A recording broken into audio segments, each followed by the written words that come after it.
가공식품을 많이 먹고 막 이렇게 과식하는 사람의 특징은요, 마음의 특징이에요. 욕심이 많아요. 노력해서 되는 문제가 아니고 그냥 생활 속에서 자연스럽게 이루어지는 것이 핵심 포인트거든요.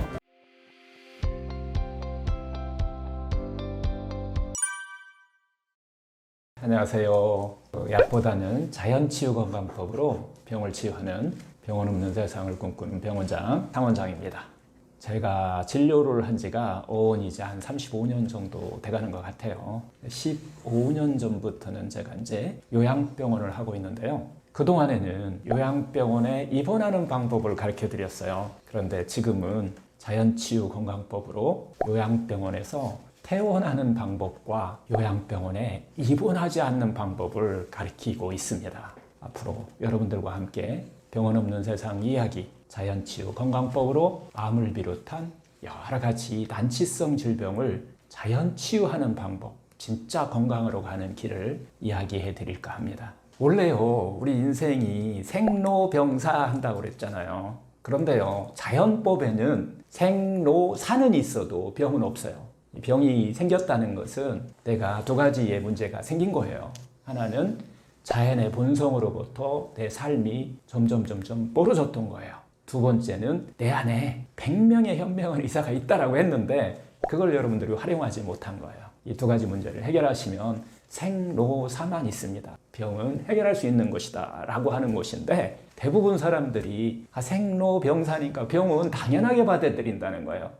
노안이 왔으니까 당연하게 나는 병이 이제 온 거고 그러면 해결책이 없어요. 그렇게 하면은 결국은 요양병원에 입원하는 것도 당연시하고 있다는 거예요. 그래서 이제 여러분들이 생로병사에서 병은 여러분들이 죽을 때까지 관리할 수 있다. 그래서 스스로 여러분들이 해야 되는 문제다. 9988-234 할 수 있는 기틀을 자연치유 건강법이라는 걸 가지고서 할 수 있다는 이런 결론을 얻을 수 있어요.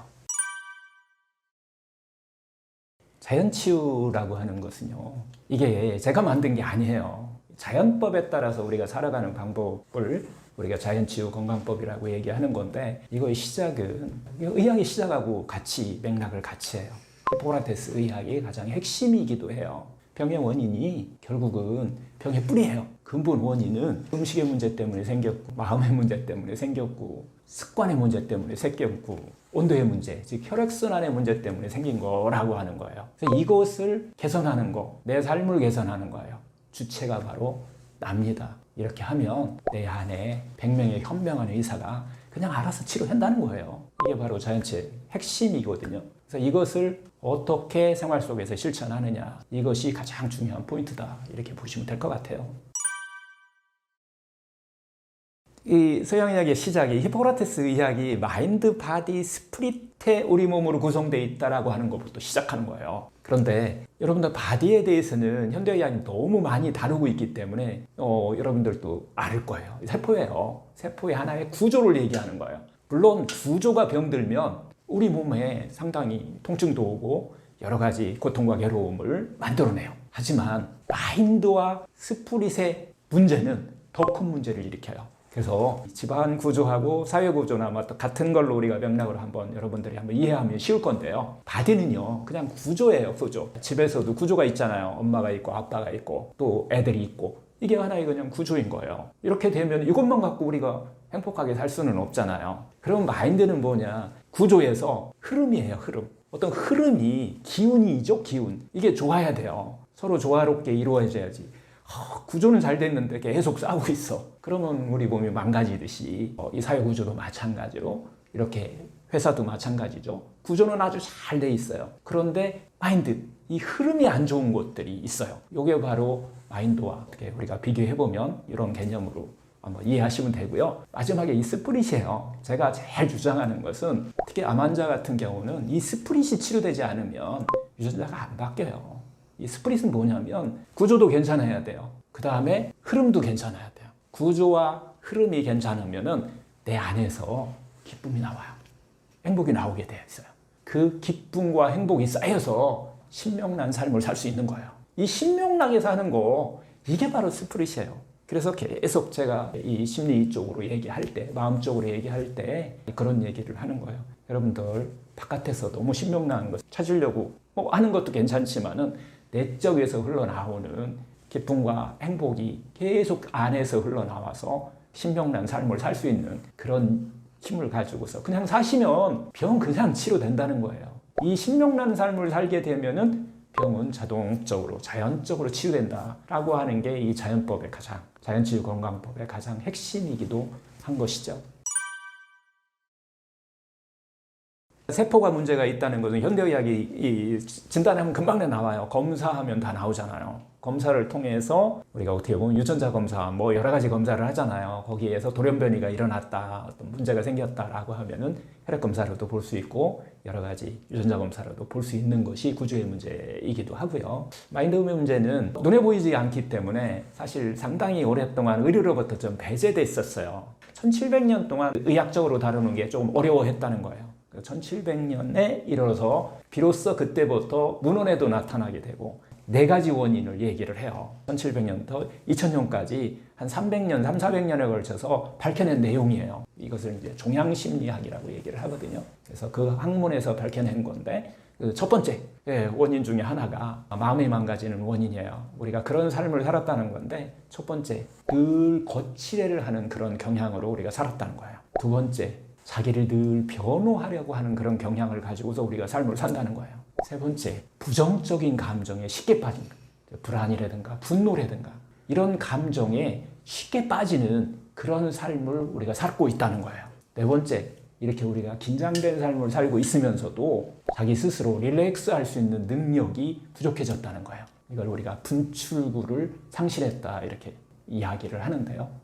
이렇게 이런 자기 자신한테 우리가 상냥하게 살아야 되는데 자기 자신한테 상냥하게 사는 게 아니라 타인에게 상냥하는 방법으로 우리가 교육받고 또 그런 삶을 살았다는 거예요. 이게 바로 마음의 문제를 유발하는 원인이 됐다라고 하는 것이 종양심리학에서 이야기하는 이게 암의 원인이 됐다고 얘기하는 거예요. 이런 기전을 가지고서 그러면 신명난 삶을 못 산 거예요. 그래서 다시 치료 기전은 반대예요. 자기한테 상냥하게 삶의 궁극적인 목적이 본성이 행복이다. 우리의 삶은 행복하기 위해서 우리가 사는 거잖아요. 그럼 우리는 행복하게 살면 돼요. 이게 바로 치료의 기전이에요. 마음치유의 기. 이렇게 살다 보니까 세상이 다 신명나게 돼 있어요. 신명나게 살게 되면은 아예 유전자까지 바뀌어버리더라는 거예요. 이걸 본 거예요. 이 학문이 종양심리학이고요. 후성유전학이에요.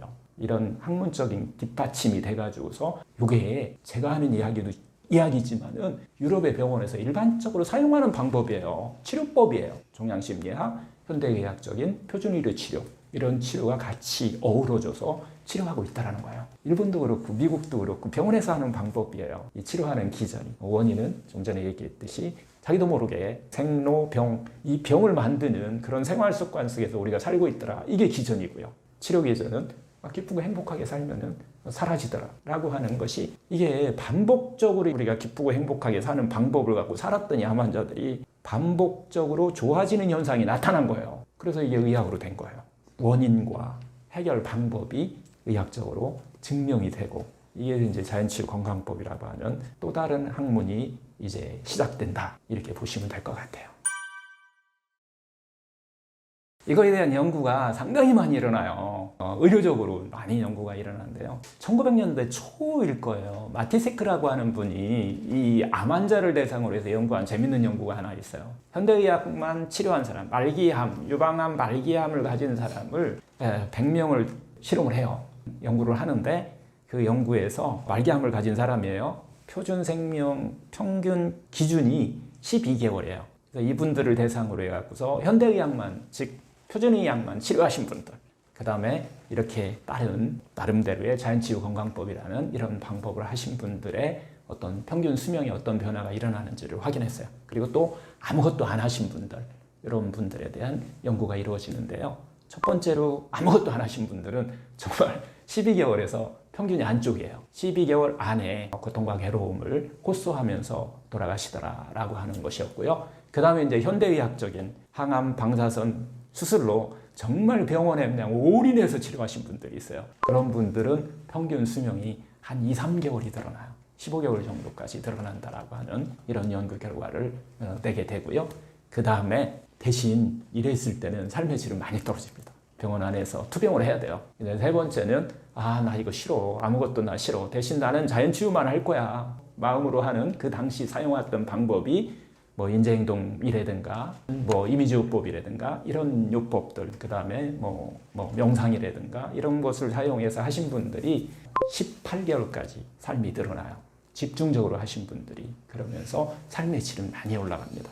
하지만 현대의학적인 표준의료와 항암방사선 수술과 뒤에 이야기한 어떤 이런 건강법들을 자기 스스로 이런 개선하는 자연치유 건강법들을 사용하신 분은 22개월까지 올라가요. 그렇게 하면서 평균 수명이 올라가는 게 중요한 게 아니라 삶의 질이 쑥 올라가는 거예요. 환자인지 아닌지 모른다는 거예요. 이런 연구 결과가 이제 1900년대 초에 일어나서 이게 기초가 돼요. 이 연구가 기초가 돼서 그 다음에 좀 전에 이야기했듯이 종양심리 마음 테라피라고 하는 이런 학문들이 이제 급속도로 발전을 하게 되는 거예요. 그렇게 하면서 학문의 변화도 일어나고 치유의 변화도 이렇게 함께 같이 일어난다. 이렇게 보시면 될 것 같아요. 이렇게 우리가 이제 종양심리학이라고 하는 새로운 학문이 만들어진 계기가 됐고요. 여기에 이 학문의 핵심은 뭐냐면, 그런데도 불구하고 어떤 사람은 낫고 어떤 사람은 안 낫더라. 이 차이가 도대체 뭐냐라고 하는 연구가 1981년도에 종양방사선과 의사인 칼 사이먼튼이라고 하는 분한테 이 의문점이 생긴 거예요. 그래서 이거에 대한 해결책을 이제 찾아나가요. 이게 1981년도예요. 이게 호주 정신의학회에 이제 발표가 되면서 세계인들한테, 모든 의사들한테 충격을 주는 새로운 방법이 나오게 됐는데요. 거기에 답을 써요. 원인은요, 여러분들이 암에 걸린 후에 어떤 마음을 가지고 있느냐가 그 결정을 내린다는 거예요. 여러분들이 만약에 두려움이나 절망감이나 불안이나 분노, 외로움, 우울, 부정적인 감정에 휩싸이면은 이 사람들한테는 암의 성장 속도가 엄청나게 빠르다는 거예요. 이런 것들을 잘 다루는 사람들한테는 암의 성장 속도가 느려지면서 말기암에 걸려도 살아올 수 있는 그런 변화가 일어나더라라고 하는 거예요. 그래서 결론은 여러분들 마음이 어떻게 관리를 하느냐가 암의 성장과 전이 여러분들의 생과 사를 구별한다. 이렇게 보셔도 될 것 같아요. 제가 이제 이건 계속 인터뷰를, 일주일에 한 번씩 인터뷰를 지금 하고 있어요. 암 환자들이 뭐 현대의학 치료하는 것도 이 자연치유법에 벗어나지 않아요. 바디를 치료하는 거니까 바디는 바디대로 치료하시고, 그렇게 하고 나서 어떻게 보면 암의 뿌리가 뽑힌 건 아니에요. 암이 새로운 재발할 수도 있고 전이 달 수 있고 이런 분들이 이 자연치유 건강법을 이제 같이 하게 되는데요. 이제 제 대표적인 환자 한 분을 소개해드리면 젊은 친구예요.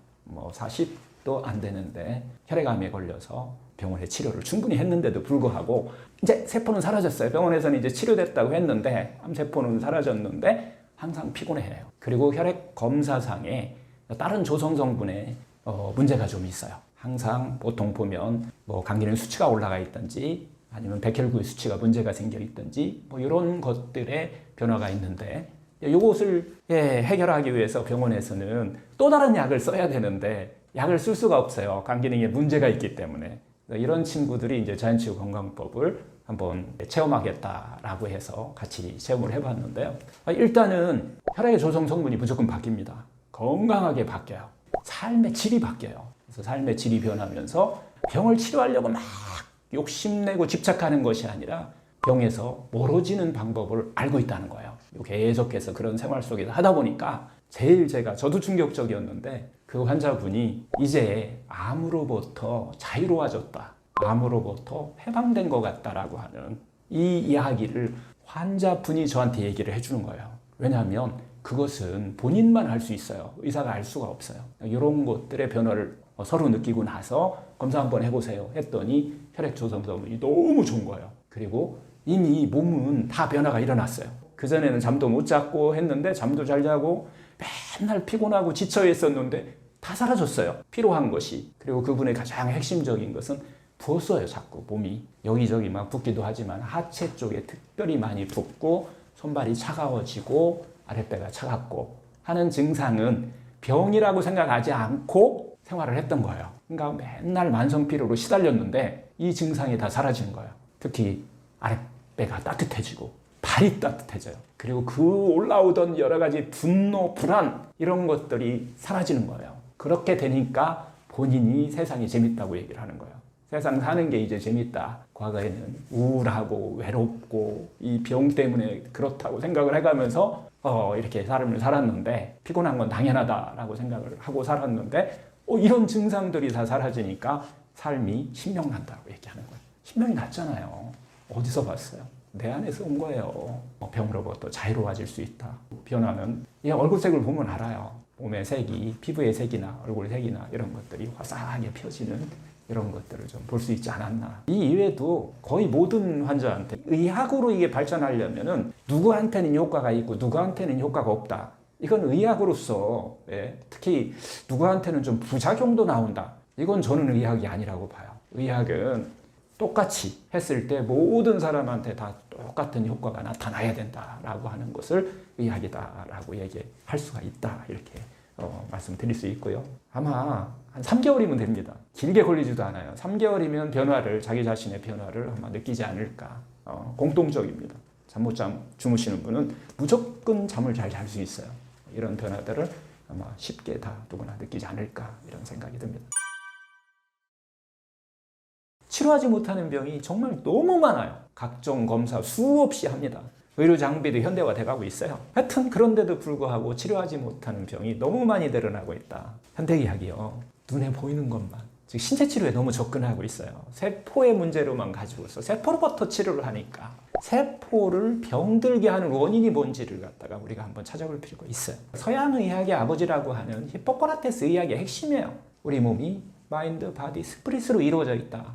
그때 당시도 세포만 치료한 게 아니라 마인드와 스피릿을 치료하고 그때부터 치료했어요. 이게 바뀐 것은 인류 역사에 한 번도 없어요. 병의 원인이 바뀐 것도 한 번도 없어요. 그런데 우리가 현대의학으로 병의 원인을 지금 찾을 수 있나요? 세포에서 찾는단 말이에요. 세포를 병들게 하는 음식의 문제, 마음의 문제, 습관의 문제, 온도, 즉 혈액순환의 문제. 이게 병의 뿌리입니다. 세포를 병들게. 그래서 히포크라테스는 만병의 근원 그냥 악액질이라고 얘기해버린 거예요. 병을 일으키는 세포를 병들게 하는 게 악액질이다. 그래서 그 악액질을 만드는 원인을 차단하는 것이 중요하다. 그리고 내 안에 있는 이미 악액질로 돼 있는 것, 즉 병으로 이루어진 것은 그냥 비우게 하는 거예요. 차단하고 비우는 것이 그 당시 의학의 시작이에요. 그래서 히포크라테스가 의학의 아버지가 된 거예요. 지금도 원리가 똑같습니다. 거기서 벗어날 수가 없어요. 병을 치료하는 데 있어서는. 이렇게 해서 우리가 하나의 병은 뿌리가 있고 줄기가 있고 잎사귀가 있다. 이렇게 구성되어 있다라고 이해를 하시면 돼요. 그것을 같이 해결해야만이 의학이 계속 발달해도 병의 뿌리, 근본을 갖다가 치료할 수 있다라고 하는 개념인데요. 그런데 지금 의학을 우리가 한번 보자고요. 서양의학이다, 동양의학에다가 이걸 떠나서 눈에 보이는 것만 치료하는데 너무 급급하고 있어요. 뿌리에 대해서는 별로 근본 원인에 대해서는 그렇게 심한 수고를 하지 않아요. 이제 와서 통합의학이다, 현대의학이 새로운 변화를 주면서 변화하고 있어요. 하지만은 지금까지 의학은 그렇게까지는 조금 부족했다. 이렇게 우리가 이해하시면 될 것 같고요.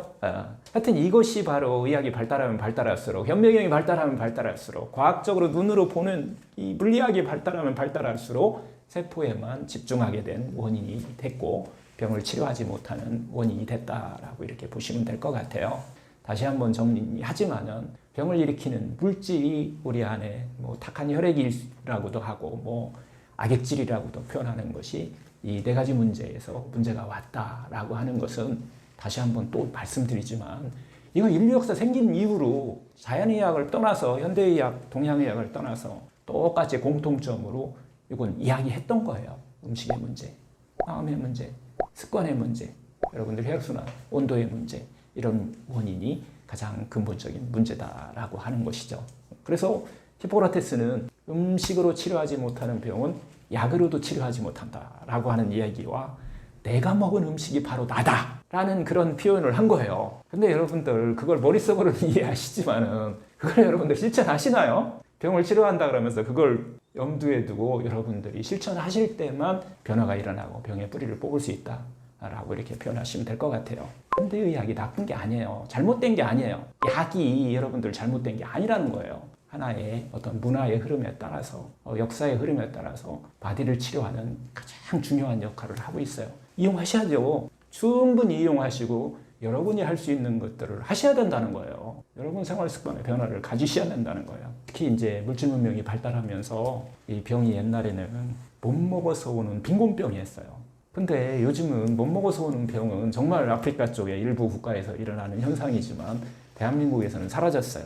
그래서 풍요병으로 다 바뀌어요.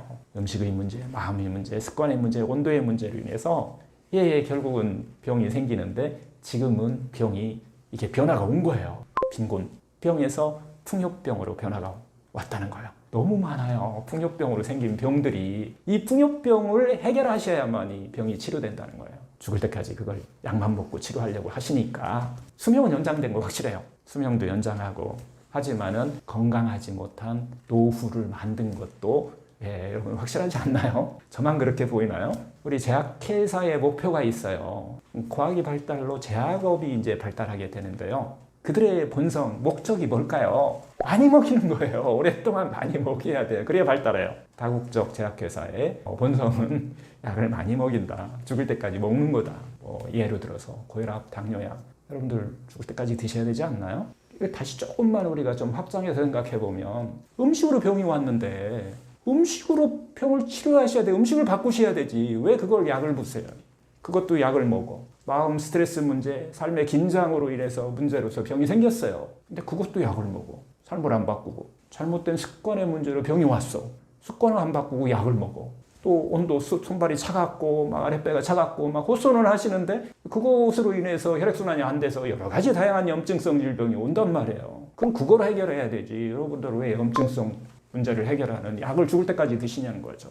이런 문제들이 결국은 의학이 발달해도 치료하지 못하는 이런 원인이 됐다는 거예요. 다시 한번 정리하지만 응급 상황인 경우는 바디 치료하는데 세포를 치료하는데 약이 정말 중요합니다.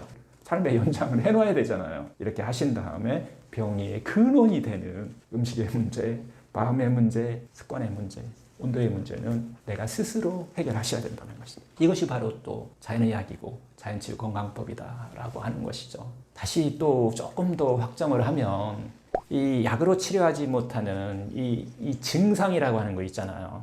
증상이라고 하는 것은 세포의 언어예요. 그냥 세포의 그냥 몸의 언어일 뿐이에요. 무슨 소리예요? 세포에 악액질이 쌓였다. 그거나 해결해 달라. 라고 하는 세포의 언어일 뿐이다. 이렇게 접근을 하시면 길이 보여요. 무엇을 이 네 가지 문제를 해결해 달라고 하는 세포의 아우성 소리다 라고 이해를 하시면 돼요. 그래서 이 의학에 똑같이 얘기하는 거예요. 동의보감의 기준을 해서 제가 나눠봤어요. 그 악액질, 즉 독소의 1단계다 라고 해서 독소가 조금 들어있잖아요. 그러면 세포가 이렇게 아우성 소리를 내요. 뭘로요? 피곤하다. 몸이 피곤하다. 이렇게 소리를 내주는 거예요. 1단계가요. 부종이에요. 부종. 흐름이 안 좋다라고 하는 특히 하지의 부종입니다. 하지 부종 찾는 거 너무 심플해요. 여러분들 양말 자국 있죠? 그거 금방 안 없어지면 그냥 부은 거예요. 그리고 아침에 일어나서 신발이 조금 뻑뻑해 보인다 라고 하면 금방 나을 수 있죠. 부었다는 거. 이게 1단계예요. 2단계에 올라오면은 만성피로 항상 피곤합니다. 이 이야기가 나오면 내 몸에 악액질이 쌓여 있다. 그래서 삶을 좀 바꾸라는 신호가 이제 왔구나. 이렇게 이해를 하시면 돼요. 그러면서 2단계 정도 가면은 여러분들이 번아웃이라고 하는 불면이라고 하는 이런 증상을 호소를 하게 돼요. 세포가요. 이때를 우리가 의학적으로는 미병 상태라고 합니다. 검사로 안 나와요. 현미경으로 보려고 해도 잘 안 보입니다. 이때 상태를 우리가 미병 상태라고 얘기를 해요. 이 상태가 더 지나가면 여러분들이 이 언어를 세포의 언어를 무시하고 그냥 살으시면 독소 3단계에 들어가게 돼요. 이 때가 바로 염증이 일어나는 시기예요. 우리 몸 안에서 다양한 염증이 이제 막 일어납니다. 이 염증이 일어나기 시작하면 여러분들은 주증상이 통증이에요. 여러 가지 통증이 나타났다라고 하시면은 내 몸에 독소 3단계, 악액질이 한 3단계까지 이렇게 진행되어 있구나. 이렇게 이해하시면은 치료의 길이 확실하게 열린다는 거예요. 이렇게 되면은 통증뿐만 아니라 이제 대사성 질병이라든가 성인병이라고 하는 것들이 나타나기 시작하는 게 독소 3단계다. 이렇게 구별을 하는 거예요. 4단계에 들어가면요. 만성염증 상태가 와요. 여러분들이 알고 있는 퇴행성 관절염, 류마티스 관절염, 이제 병원에서 치료 못하는 단계로 완전히 넘어가 버립니다. 섬유근육통 이거 못해요. 전 세계 어디 의학계를 다 뒤져봐도 현대의학이 이걸 치료했다는 것이 많지가 않아요. 뒤져봤어요. 정말 홈페이지 다 들어가서. 이런 섬유근육통 같은 경우 걸으면 조금 도움이 된다 뭐 이런 것들은 이렇게 기록돼 있지만은 완화시키는다 이렇게 기록돼 있다는 거예요. 난치성 질병 무슨 증후군 이런 것들이 붙었다 그러면은 만성염증 상태로 독소가 상당히 많이 쌓이고 있다라고 이렇게 여러분들이 빨리 잘 알아차림 하셔야 돼요. 그러면서 더 많은 생활 습관을 변화를 일으켜야 된다라고 하는 것이 자연치유 건강법의 핵심이기도 하고요. 독소 5단계에 들어가면은요 무슨 소리냐면 각종 암이 여기에 해당돼요. 특히 말기암이 여기에 해당돼요. 전이하는 암들 있잖아요. 재발하고 전이하는 암이 여기에서 또 안 바꾸면 하는 사인이에요. 세포가 나 죽을 것 같아. 주인님 이제 제발 좀 바꿔주세요. 라고 하는 사인이라는 거예요. 주인이 못 알아들으면 큰일 납니다. 못 알아들으면 큰일 나요. 낭떠러지예요. 잘 알아들으셔가지고서 세포의 소리에 귀를 한번 기울여 보는 거예요. 특히 5단계에 들어가서 각종 암으로 여러분들 힘들어 하시는 분들은 그냥 심플해요. 들어보면 무슨 소리냐. 그렇게 살지 마. 바꿔봐. 자기 자신에게 조금만 상냥하게 좀 살아줘. 뭐 이런 뜻이에요. 좀 더 기쁘고 행복하게 좀 살아오고 뭐 이런 뜻이죠. 릴렉스하게 살아. 뭐 이런 뜻. 하여튼 삶을 바꿔달라고 하는 그런 세포의 아우성 소리다. 이렇게 한번 이해를 하시면은 아마 여러분들이 새로운 치료의 길이 열리지 않을까. 대부분 이때 사람들은 이 소리에 귀를 기울이지 않고 뭘 준다고요? 약을 준단 말이에요. 약이 나쁜 게 아니라 그 약을 드시면서 이런 삶을 바꾸는 것이 이게 치료의 기본이 돼야 된다라고 하는 이야기고요. 이런 방법으로 여러분들이 삶의 변화가 오면 3개월 이내에 여러분들의 어떤 통증이라든가 이런 변화가 일어나는 것을 모두 다 느낄 수 있다는 거예요.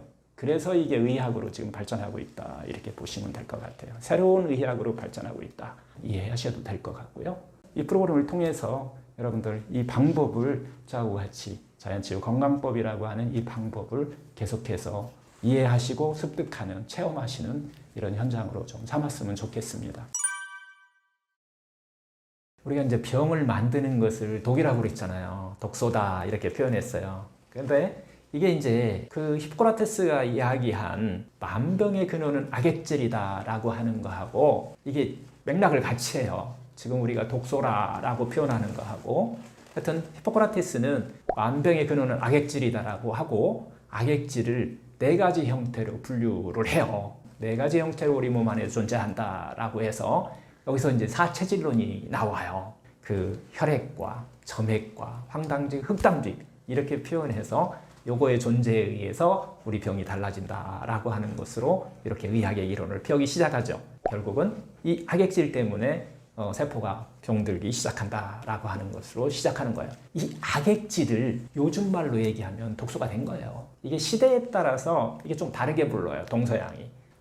동양의학에서는 이것을 과거에는 담음이라고 그랬어요. 몸 안에 뭔가 흘러다니는데 병을 일으키는 물질이 흘러다니는데 이게 담음이다라는 표현을 쓰기도 했고요. 또 어혈이다 이렇게 표현하기도 했어요. 나쁜 탁한 혈액이 우리 몸 안에 흘러다니면서 병을 유발한다라는 것을 이렇게 표현을 했는데요. 하여튼 서양의학에서 상당히 오랜 기간 악액질이라는 말로 표현하다가 근래에 와서 동서양이 똑같아요. 다 그냥 독소다 이렇게 표현을 하는 것을 의학적인 용어로 이렇게 사용하기도 하는데요. 병의 근본적인 근원은 바로 이 악액질, 독소라고 하는 것은 인류 역사가 생긴 이후로 바뀐 적이 없어요. 그래서 다시 한번 또 정리하면은 첫 번째가 음식 때문에 이 독소가 생기는 것을 의학에서는 음식상 이렇게 표현한 거예요. 이건 동의보감에 그대로 그렇게 표현되어 있어요. 음식 때문에 생긴 병은 음식상, 마음 때문에 생긴 병은 칠정상, 습관 때문에 생긴 병, 너무 과로하는 습관 때문에 생긴 병은 노곤상, 마지막에 4번째 온도 때문에 생긴 병은 기혈순환 장애 이렇게 딱 표현이 돼 있다는 거잖아요. 특히 암 환자 같은 경우는 체온 1도 때문에 죽고 살고 한다고 하잖아요. 이런 원리에 의해서 기틀이 세워진 거예요. 의학의 기틀이 세워졌다라고 해도 과언이 아닐 것 같아요. 세포를 병들게 하는 어떤 근본 원인이 독소다, 악액질이다 라고 하는 건데요. 다시 한번 또 정리하지만 그 악액질을 만드는 것이 근본적인 병의 원인이라는 거예요. 우리의 생활 습관이죠. 음식의 문제, 마음의 문제, 습관의 문제, 온도의 문제, 즉 혈액순환의 문제 이런 것들을 기본적으로 우리가 다루는 거, 이게 바로 병을 일으키는 어떤 근본적인 문제이고, 그거에 의해서 생성된 것이 독이다, 독소다 라고 해서 병을 만드는 근원이 이 독소가 된 거예요. 우리가 이제 지금까지 쭉 만병의 근원은 악액질, 즉 독소이다라는 이야기를 계속해서 반복적으로 이야기를 하는데요. 하여튼 이게 음식으로 만들어졌건 마음으로 만들어졌건 습관으로 만들어졌건 아니면 혈액순환이 안 돼서 온도의 문제에 의해서 만들어졌건 간에 세포에 병을 만드는 그 독소는 우리 몸 안에서 4가지 형태로 존재합니다. 그 첫 번째가 물에 녹아서 들어있는 것이 있어요. 이것을 갖다가 수용성 독소라고 얘기해요. 가장 많이 문제를 일으키는 것이겠죠. 히포크라테스가 사체액설을 주장한 거하고 맥락을 좀 같이 한다고 보시면 될 것 같아요. 하여튼 물에 녹는 수용성 독소가 있다. 두 번째는 기름에 녹아 있어요. 지용성 독소예요. 지방이 우리 세포를 상당한 부분에서 세포막을 구성하는데 지방이 사용돼 있잖아요. 그래서 세포막이나 혈관벽이나 아랫배 있잖아요. 이런 곳에 축적되는 이런 독소를 지용성 독소다 이렇게 표현할 수 있고요. 세 번째는 세포 호흡을 통해서 발생되는 기화성 독소예요. 우리가 활성산소다라고 표현하기도 하고요. 이것은 전신에 다 흘러다녀요. 그런 문제를 또 4가지 형태 중 하나고요. 그 다음에 4번째는 우리가 아시다시피 어떤 중금속 독소인데요. 어떤 수은이라든가 나비라든가 이런 중금속 독소로 우리 몸에 존재하는 경우가 있어요. 이 중금속 독소는 몸 안에 어느 정도 들어와 있으면은 가장 큰 문제가 제일 먼저 나타나는 게 피로예요. 피로 증상이 다 그 뒤로 여러 가지 이제 독소 5단계까지 다 나타날 수 있는 병이 오겠지만은 처음에는 피로를 나타나게 되는데 세포막의 그 효소의 자리에 효소 대신 세포막에 그 중금속 독소가 딱 달라 있어서 에너지 만드는 어떻게 보면 미토콘드리아의 기능을 갖다가 장애시키는 이런 기능이기 때문에 피로부터 시작해서 다양한 병을 만든다. 하여튼 이렇게 4가지 형태로 존재하면서 세포를 괴롭힌다. 그래서 병을 만든다. 이렇게 보시면 될 것 같아요. 그래서 우리가 다시 한번 정리하면은 독소의 위치에 따라서 4가지 형태에 어디에 있느냐에 따라서 머리에 있으면 뇌종양 중풍 치매가 되는 거고, 간에 있으면 간암, 간염 이런 것들이 되는 거고, 유방에 있으면 유방암, 또 작은 경부에 있으면 작은 경부암 이런 식으로 질병이 만들어진다라고 보는 거죠. 이렇게 해서 다시 한번 독소의 그 양에 따라서 분류해 보면 1단계에서 5단계까지다. 이것은 이 기준은 제가 만든 것이 아니고 의학적인 어떤 동양의학에서 특히 동의보감에서 제가 이것을 기준을 두어가지고서 한번 만들어 본 건데요. 독소 1단계, 독소의 형태는 이 4가지 형태로 있고 그것의 양에 따라서 1단계로 나타나는 증상이 부종하고 어떤 피로감 같은 거다. 좀 과로하면 붓는다. 이렇게 이런 것들은 순환이 안 되는 거예요. 그때부터 병이 시작된다라고 하시면 될 것 같아요. 독소 2단계로 넘어가면은 수족냉증, 한 발이 차가워지고 아랫배가 차가워지고 그러면서 만성 피로가 나타나는 이런 증상. 그러면은 상당히 피곤하겠죠. 그러면서 번아웃 증상이 나타나고 불면이 나타나고 이런 것들을 우리가 2단계 정도의 문제다라고 보는데, 여기까지 미병이라고 그랬잖아요. 독소가 우리 몸에 쌓인다고 해서 바로 병이 오는 게 아니라 이런 단계를 거치면서 질병이 오더라라고 하는 것을 이렇게 볼 수가 있어요. 한 몇 년 전에 우리나라에 정말 그걸 보고서 이제 새로운 의학이 탄생하고 있구나라는 것을 제가 한번 느낀 적이 있는데, 여러분들 아세요? 혹시 국가 미병센터가 있어요. 미병의료센터인가요? 지금도 존재하는지는 모르겠어요. 활동을 하는지는 모르겠지만은 몇 년 전에 그렇게 해서 이 미병 상태, 만성 피로라든가 이 번아웃, 불면 같은 걸 다루는 이런 의료기관이 이렇게 만들어진다라고 하는 것을 뉴스에서도 보고 실제적으로 제가 이렇게 직접 한번 경험도 해보고 한 적이 있었는데요. 하여튼 요까지가 우리가 1단계, 2단계를 다루는 것은 의료 이전에 여러분들이 예방의학 차원이나 아니면 여러분 스스로 건강을 지키는 이런 차원으로 접근을 하셔야 된다는 거예요. 검사는 안 나오니까요. 독소 3단계로 들어가면서 이제 혈액 검사나 어떤 검사로 나타나기 시작하는 증상들이 나타난다. 이것을 갖다가 각종 염증성 질환이 나타나요. 통증이라든가 통증이 시작돼요. 그리고 근육통이라든가 섬유에 나타나는 섬유근육통이라든가 이런 것들이 오기 시작하고요. 독소 4단계로 넘어가면은 이제 염증이 오래돼 가지고서 만점염증, 우리가 이것을 뭐 대사성 질환이라든가 뭐 이런 걸로 우리가 표현하기도 하고요. 퇴행성 증상으로 보면 류마티스 관절염이라든가 뭐 섬유근육통이라든가 이런 병으로 유발하는 요인이 되기도 하죠. 독소 5단계에 가서야 각종 암, 유전자까지 독소를 먹어버린 거예요. 그래서 유전자가 변이가 온 거죠. 이런 변화가 일어나는 것을 독소의 형태, 4가지 형태뿐만 아니라 우리 몸 안에서 어떤 변화가 일어나는지 양에 따라서 우리가 좀 볼 수가 있고요. 다시 조금 정리해보면 음식의 문제, 마음의 문제, 습관의 문제, 온도의 문제로 이 만들어진 이 독소는 몸속에 4가지 형태로 존재한다라는 것이죠. 그리고 독소의 위치에 따라서 양에 따라서 병이 나타나게 된다는 거예요. 이렇게 세포를 병들게 하는 4가지 형태가 있다고 하면은 우리 몸에는 또 스스로 이렇게 빠져나가는 그런 시스템도 갖추고 있어요. 내 안에 100명의 현명한 의사가 있다라고 하는 이런 격언이 독소 스스로 빠져나가게 하는 5가지 길이 있어요. 첫 번째, 수용성 독소는 소변을 통해서 빠져나가요. 그래서 물 많이 드셔야 돼요. 물을 많이 드셔야 건강에 좋다라고 하는 것은 독소의 이런 배출하고도 관계되어 있다라고 보시면 될 것 같아요. 두 번째, 지용성 독소는 대변을 통해서 주로 빠져나가요. 그래서 여러분들이 변비가 있거나 하면은 독소가 빠져나가지 않는 걸로 인해서 여드름도 나고 뽀르지도 나고 그러잖아요. 그래서 이때는 식이섬유를 많이 드셔서 대변이 잘 빠져나갈 수 있도록 물과 식이섬유를 충분히 드신다. 이렇게 대소변을 통해서 독소가 빠져나가는 것뿐만 아니라 여러분들 특히 또 땀을 통해서는 이 끈적끈적하잖아요. 수용성 독소와 지용성 독소가 같이 빠져나가요.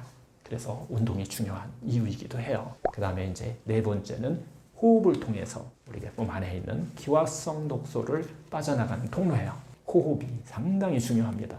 5번째는 우리 몸에 심지어요. 손톱, 발톱, 모발 뭐 이런 곳까지도 이 중금속 독소가 빠져나가는 통로예요. 내보내는 하나의 길이라는 거죠. 그래서 여러분 모발 검사나 뭐 이런 걸 통해서 중금속 검사를 하시는 이 원리도 이런 것들 때문에 우리가 스스로 독소를 해결할 수 있는 어떻게 보면 하나의 기관이라고 봐도 되겠죠. 이런 시스템을 우리가 갖고 있다라고 하는 거예요. 하여튼 우리 몸 전체가 해독기관이다. 우리가 방해만 하지 않으면 내 몸 안에 100명의 현명한 자연치유하는 시스템을 갖고 있다.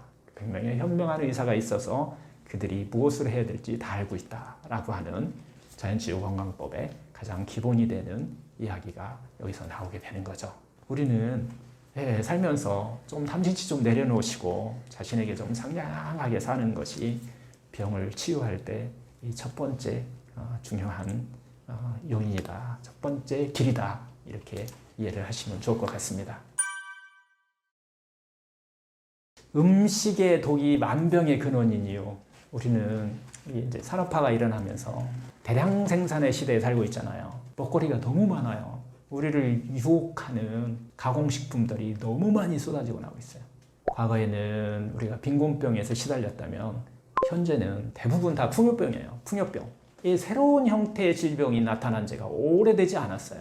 50년, 60년인 것 같아요. 비만, 암, 뭐 당뇨, 고혈압, 고지혈증 같은 이런 대사성 질환을 포함해서 뭐 아토피, 또 정신적인 문제로 생기는 이 불면, 우울증, 뭐 이런 여러 가지 병들이 과거에는 이런 당뇨 같은 이런 병들, 성인병이 나타나면은 이 부작병이라고 얘기했죠. 이런 질병들이 이제는 누구나 다 걸리는 대중적인 질병이 되고 말았어요. 심지어는요, 여러분들 애완동물 키우시잖아요. 이 애완동물도 주인하고 비슷한 병을 앓는데요. 주인과 함께 이런 생활을 같이 하다 보니까 야생동물 같은 경우는요, 이 약육강식의 어떤 생존 경쟁 속에서 이게 밀려나게 되면 뭐 굶어 죽는 경우는 있어요. 하지만 병으로 죽는 일은 그렇게 많지가 않아요.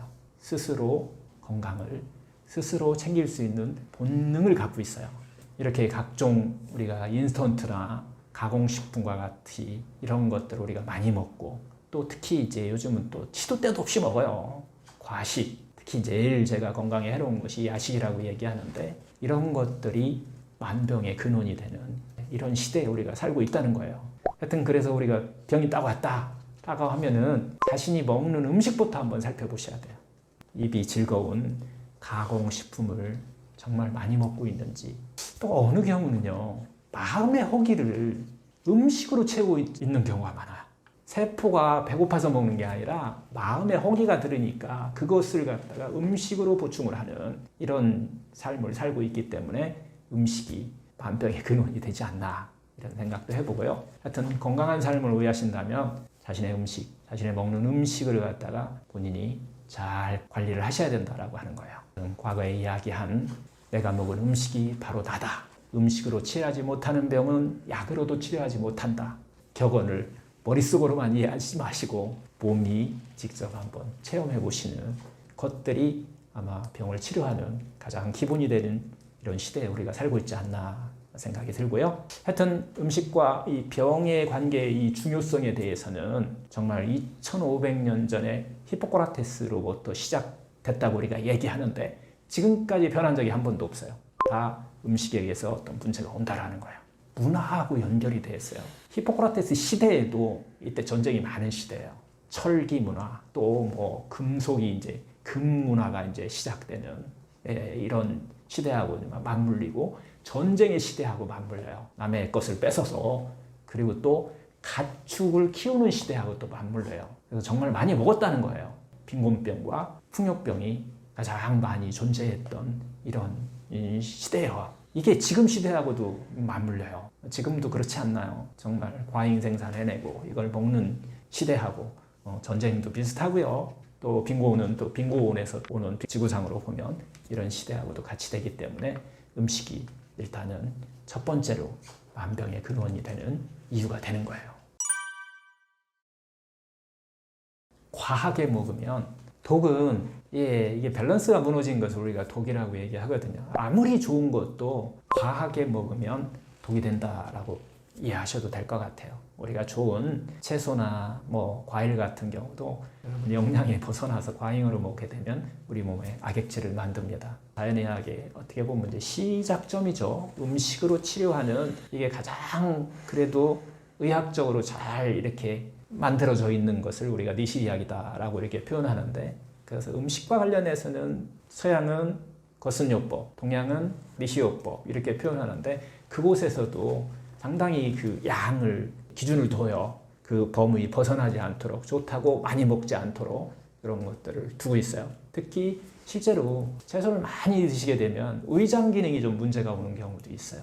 심한 경우는 위에 염증을 유발하기도 해요. 여러분들 채소 많이 먹으면, 좋다고 그래서 채소 많이 먹으면 여러분들이 몸이 아직 그 채소를 많이 먹을 수 있는 몸이 만들어지지 않은 사람이 좋다고 많이 드시게 되면은 속도 쓰리고 쉽게 하면 위궤양도 유발할 수 있어요. 장의 천공도 유발할 수 있어요. 이런 것들이 과하게 먹었을 때 나타나는, 과식했을 때 나타나는 음식의 독소다, 이렇게 볼 수도 있어요.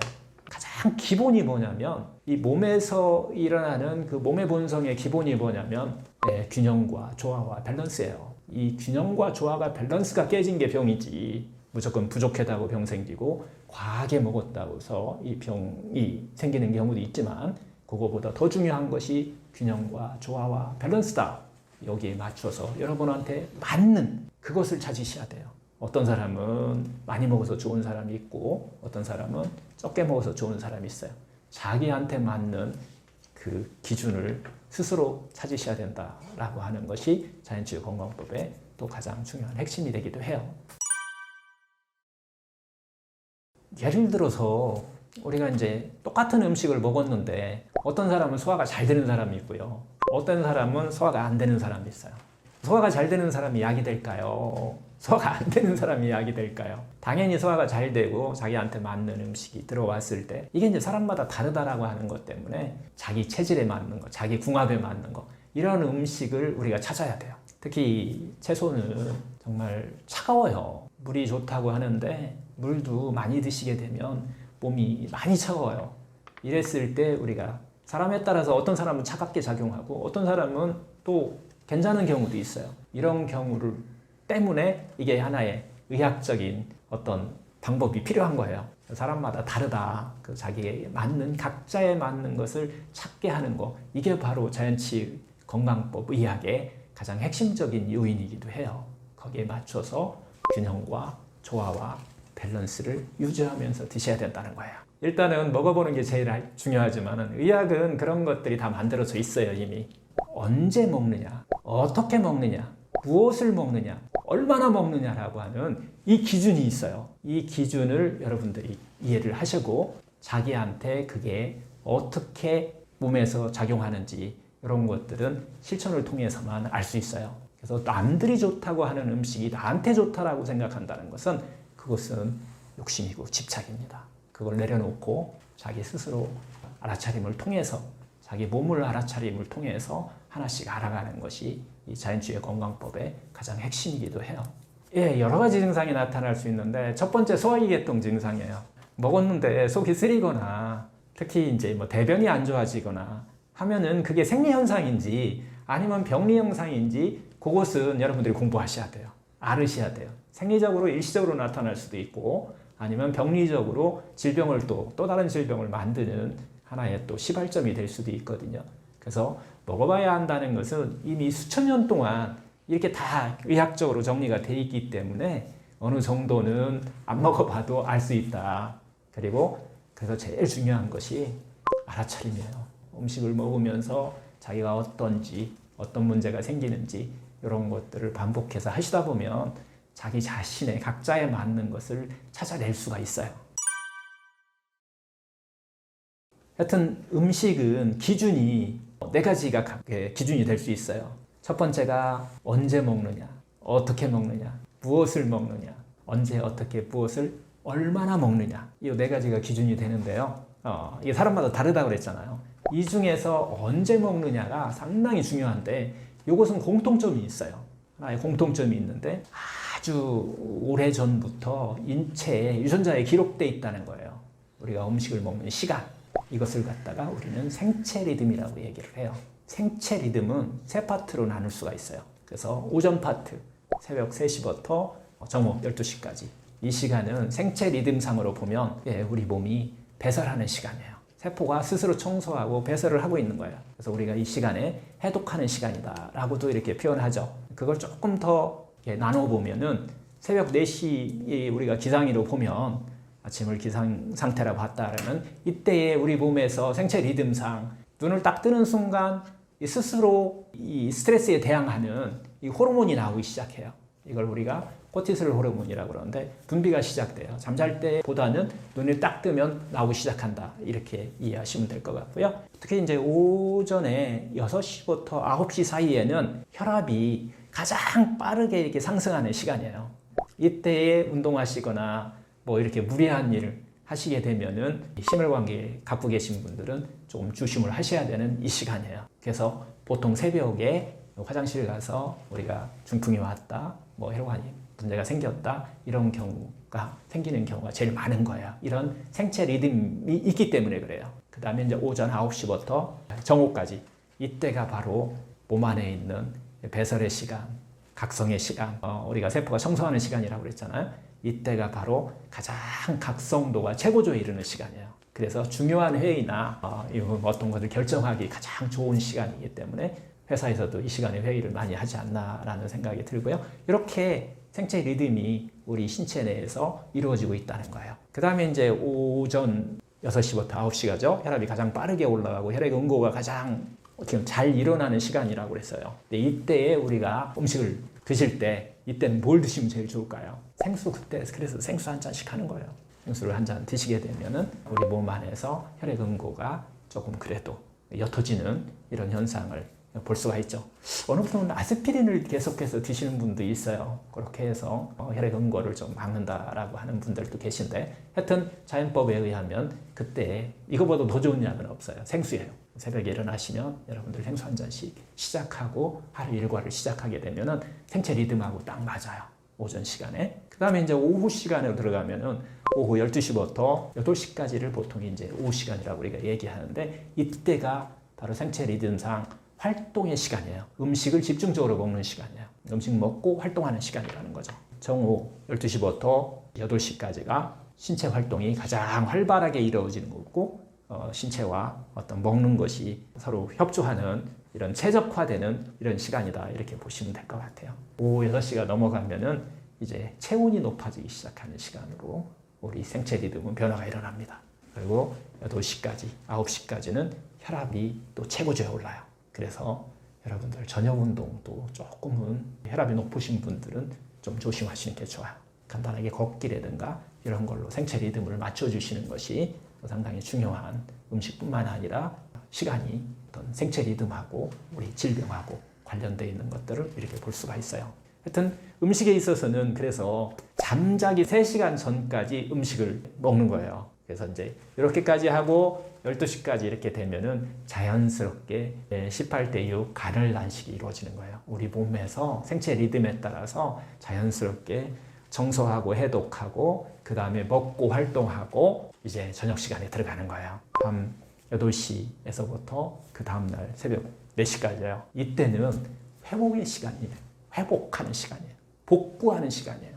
밤 9시부터 이 자정까지 이때는 수면을 준비하고 체온이 상당히 이제 올라가는 시기예요. 12시부터 3시까지 이때는 멜라토닌 분비가 우리 호르몬이든 이런 것들이 균형을 맞추는 시간이에요. 그래서 멜라토닌의 분비가 최고도로 올라가면서 우리가 숙면에 취하게 돼요. 대신 멜라토닌이 이렇게 끝까지 올라가면 대신 우리 몸에서는 코티솔 호르몬은 이제 최저로 이렇게 떨어지는 시간이에요. 이런 과정을 거치면서 우리가 생체 리듬을 유지하고 있더라라고 하는 거예요. 또 이제 밤 새벽이죠. 새벽 3시부터 6시까지는 체온이 가장 낮아지는 시간이에요. 바깥의 온도도 낮아지지만은 우리 체온도 같이 낮아지는 시간이니까 이때는 좀 따뜻하게 해줄 필요가 있어요. 그래야 숙면을 좀 취할 수 있게 되겠죠. 음식을 먹을 때 가장 우리가 시간이 중요한 이유 중에 하나가 여러분들 야식을 하시게 되면 이 기능이 다 무너져 버려요. 저녁에 회복해야 되는데 또 먹고 있어요. 그럼 회복 어떻게 하실 거예요? 몸이 알아서 회복해야 되는 건데 이 생체 리듬에 대해서는 이건 뭐 제가 만든 게 아니고요. 1938년인가요? 1900년 초예요. 이 자연의학 체계화시킨 이 니시가쪼라고 하는 니시요법이라고 하는 곳에서 이 발표를 해요. 생체 리듬대로 살아야 건강하다라고 하는 것을 너무나 당연한 거였어요. 근데 하여튼 이게 의학으로 이제 들어오기 시작한 거예요. 그 뒤에 많은 책들에서도 이건 지금 이야기하는 것들을 아마 여러분들이 아마 접해봤을 거예요. 특히 여러분들 읽어보셨는지 모르겠지만 다이어트 불변의 법칙이라든가 이런 책에서도 다루기 시작하는 계기가 됐던 것 같아요. 이렇게 이루어지다가 2017년이에요. 미국의 과학자 3명이 이 생체 리듬에 따른 몸의 변화를 과학적으로 이렇게 증명을 해내요. 그러므로 인해서 노벨 생리의학상을 받아요. 그래서 지금은 아마 정설로 받아들이고 있어요. 의학의 하나의 정설로 받아들이게 됐는데요. 생체 리듬에 따라서 음식을 먹게 되는 거 이거 상당히 중요한 거예요. 그래서 아침에는 물을 포함해서 수분을 많이 드신 것을 우리가 식사를 대용해서 이렇게 드시게 되면은 자연스럽게 이 생체 리듬에 따라서 18대 6이라고 하는 간헐 단식이 이루어지면서 건강을 회복하는 능력이 좀 강해지는 거예요. 점심에는 잘 드시고 맛있게 잘 드시고 활동 잘 하셔가지고서 또 그렇게 생체 리듬을 맞추시고 특히 밤에는 야식을 금지하셔가지고서 자연스럽게 18대 6의 간헐 단식이 될 수 있도록 그렇게 우리 몸의 생체 리듬을 맞춰주시면은 건강한 몸이 되지 않을까 이런 생각이 들어요. 그리고 음식을 먹을 때 시간이 이렇게 상당히 중요하다 이렇게 볼 수가 있어요. 자연치유력 하니까 여러분 어떤 느낌이 드시나요? 자연치유를 한다. 이게 무슨 뜻이냐면은 내 몸이 알아서 스스로 치유하는 능력이 있다라고 하는 뜻이에요. 우리가 이것을 면역력이라고 이렇게 표현하기도 해요. 원래 우리가 태어날 때부터 스스로 치유할 수 있는 능력을 가지고 있다라고 하는 그런 개념인데요. 자연치유력은 2가지 원칙이 있어요. 첫 번째, 내 몸 안에는 100명의 현명한 의사가 있다라고 하는 거예요. 이건 이제 슈바이처 박사가 이야기한 건데요. 방해만 하지 않으면 그들이 무엇을 할지 다 알고 있다라고 하는 그런 개념으로 이해를 하시면 자연치유력을 우리가 눈으로 직접 볼 수 될 수 있을 것 같아요. 결국은 음식이, 마음이, 습관이, 온도가 우리 몸이 하는 일을 방해만 하지 않으면 스스로 치유하는 능력, 힘이 있다라고 하는 것이죠. 우리 몸의 자연치유력이다라고 이렇게 이야기를 하는 거예요. 자연치유의 하나의 2가지 원칙 중에서 2번째 원칙은 자연의 본성에서 멀어지면 병이 가까이 온다는 거예요. 이것은 히포크라테스라고 하는 의학의 아버지라고 우리가 표현하죠. 2500년 전에 이야기한 거예요. 음식의 본성, 마음의 본성, 습관의 본성, 온도의 본성에서 우리 삶이 멀어지지 않으면 병은 자연치유된다라고 하는 이야기예요. 상냥하게 우리 몸을 대우해주면은 몸이 알아서 그냥 스스로 치유할 수 있는 능력이 있다라는 얘기예요. 마음의 본성대로, 마음의 본성, 기쁘고 행복하게 사는 거거든요. 그렇게 살면 우리 몸이 스스로 치유된다는 거예요. 그렇게 릴렉스하고 살면은 우리 몸 안에 100명의 현명한 의사가 있어서 그 의사들이 알아서 치유해준다라고 하는 것이 이게 자연치유의학의 본성이에요. 음식을 어떻게 먹느냐, 이것도 마찬가지 상당히 중요하겠죠. 하여튼 음식으로 어떤 병을 치유하려면 이 4가지 기본 원칙은 꼭 한번 여러분들이 기본으로 삼아야 돼요. 첫 번째, 언제 먹어야 될 건지. 두 번째, 어떻게 먹어야 될 건지.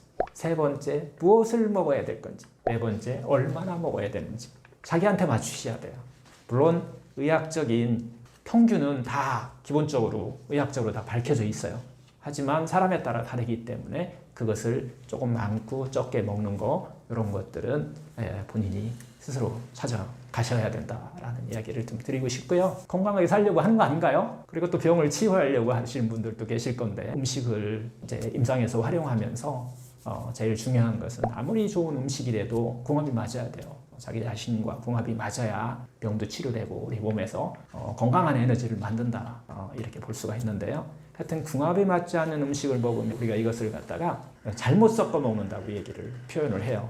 이것도 제가 이제 임상을 할 때 그 니시요법이라고 하는 그것을 기준으로 했지만 뒤에 이걸 좀 쉽게 할 수 있게 만들어 준 것이 다이어트 불변의 법칙인 것 같아요. 번역해서 나와 있으니까 한번 보시면 좀 좋을 것 같은데요.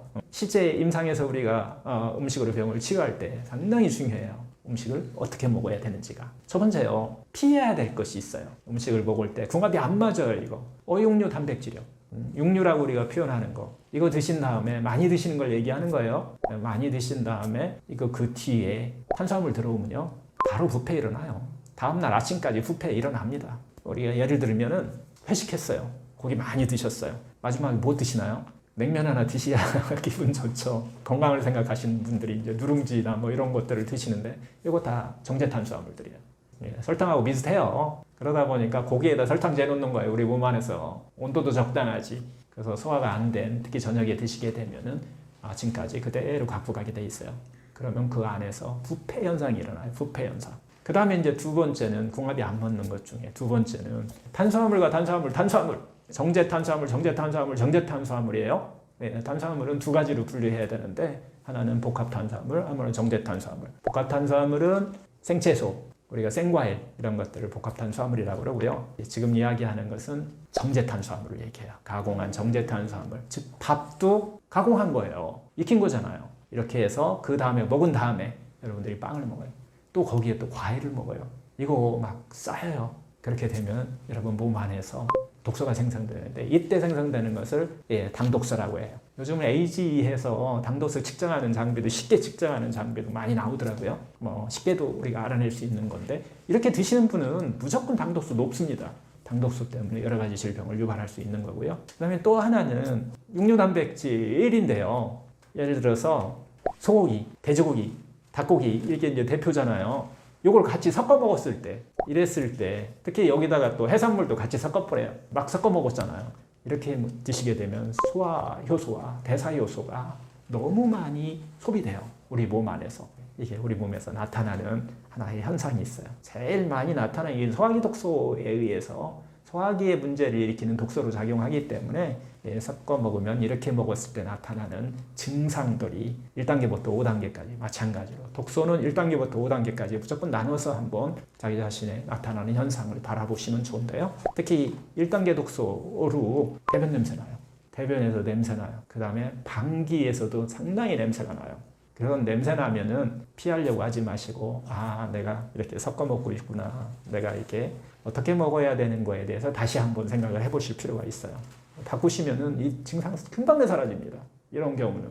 두 번째 이제 단계로 넘어가면은 입냄새 나고요, 잔병감 오고요, 상당히 피곤해져요. 그 다음에 이제 3단계로 넘어가면은 내장 비만이 오고 비만이 쌓이고 대사성 질환이 시작된다, 이렇게 보시면 돼요. 이런 것들이 나타나면은 내가 음식을 혹시 어떻게 먹느냐, 이 부분에서 내가 잘못 먹은 것이 아닌지 한번 여러분 되돌아보실 필요가 있어요. 고소 4단계에 오면은 특히 염증성, 만성염증성 질환을 갖고 계신 분, 음식하고 관련된 분들은 바라보셔야 돼요. 5단계 암은 당연히 바라보셔야 돼요. 음식에 대해서 조그마한 문제뿐만 아니라 언제, 어떻게, 무엇을 얼마나 먹는지 이 부분에 대해서 조금 더 체계적으로 여러분들이 한번 되돌아보실 필요가 있어요. 세포는 섞어 먹는 것을 되게 싫어해요.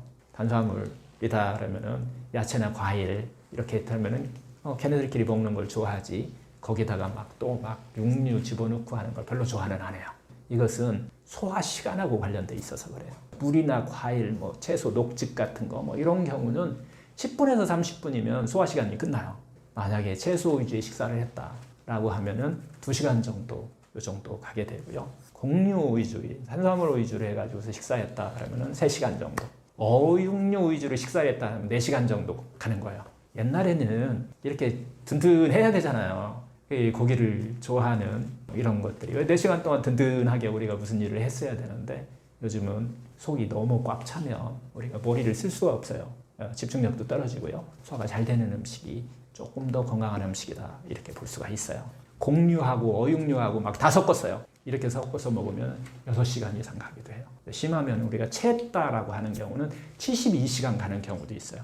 이런 경우는 우리 몸에 정말 많은 음식이 독소를 만드는 문제를 일으키기도 해요. 여러분들이 이 생활 속에서 좀 실천할 때 고기를 많이 먹었다라고 하는 날은, 그런 때는 생채소하고 같이 다 그렇게 실천하고 계시겠지만은 생채소와 같이 충분하게 드시고, 그 다음에 반드시 탄수화물 좀 피하시라.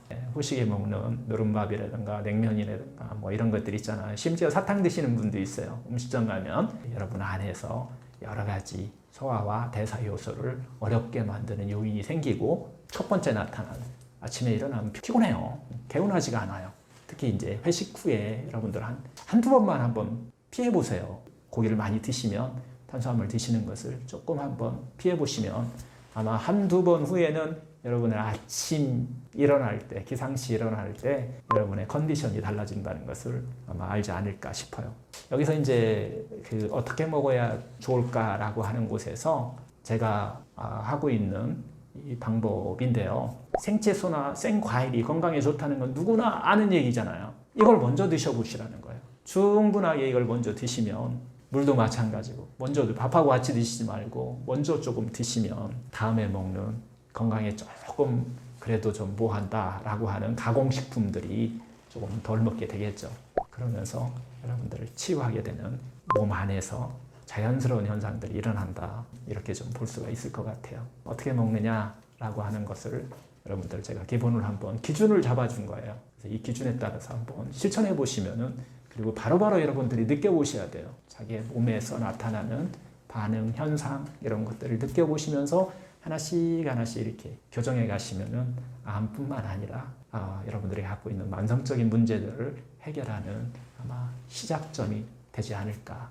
실천해 보시죠. 이거 찾는데요. 정말 이 방법을 찾는데, 제가 이제 음식을 그래도 병원 안에서 음식으로 병을 치료한다라고 하는 걸 가지고서 10년이 뭐예요.